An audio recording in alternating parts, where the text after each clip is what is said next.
Hi, I'm Tim from IT Explain and welcome to a small demonstration of a tool called Database to Excel. You can find the link in the description if you want to download it yourself. The first thing we're going to do is of course start it up. After it's started you get a screen with the first step: data sources, endpoints and debug. A debug is just the output if something is not working right. You can find what's happening in the background.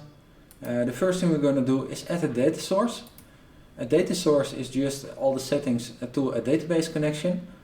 So if you want MySQL, Postgres, MS SQL or SQLite, you can pick what database you want to use, give the description, username, password, database name. A cool feature that's also supported is so-called SSH tunnels.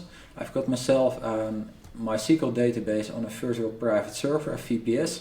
And I cannot directly connect to the database on that server, but I can connect through SSH to the database.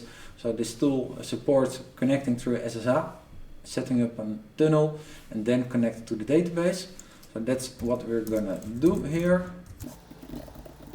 Let's test if the settings are correct. Yes, we're gonna save it. Next, we're gonna give it a description. We select the tunnel. It's recommended to use another username than root, but at the moment I don't know. These are the only credentials I know from my head, so I'm gonna use these. I'm gonna test the connection again, check if it's okay. Okay, next we're gonna save it. So at this point we got a data source to a MySQL database. Next, what we can do is add so-called endpoints. Endpoints are the actual queries which Excel can connect to. So we're going to give it a name and we say show tables. Then we get a list of the tables. I want the menu. If I double click it, it creates a default query by just fetching all records from that specified table. We can test the query by clicking execute. And next we can save it. Now we've got here an endpoint with a URL. If you click copy, it copies the URL. And the cool thing is we can of course enter this in a browser. Then we can see what the output is. Here the output is just shown in a very simple HTML table. But the cool thing is the next step we want to link it to, of course, Excel. We can start Excel.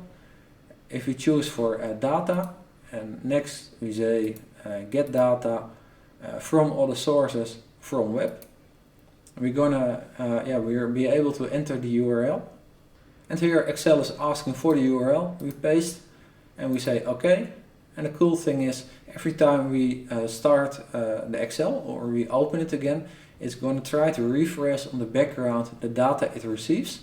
So that way you always stay up to date with your Excel sheet. And if you click here load, we got there all the data from the table, up to date. That's very short, the tool database to Excel. Another thing that's maybe nice to show, it's also possible to link LibreOffice documents to Excel or to webdata. So if we start LibreOffice and we choose Calc, spreadsheets, and we pick here sheets and we choose external links, we can paste the URL again. We just press enter. The weird thing is the OK button stays gray. But if you just press enter and we say OK, it's going to import it anyway. So that way we got our data from a remote database into LibreOffice Calc. And next we can create reports or whatever we want to do with this data. If you got any questions, leave a comment or contact me on my website itexplain.nl. Thanks for watching and till the next video.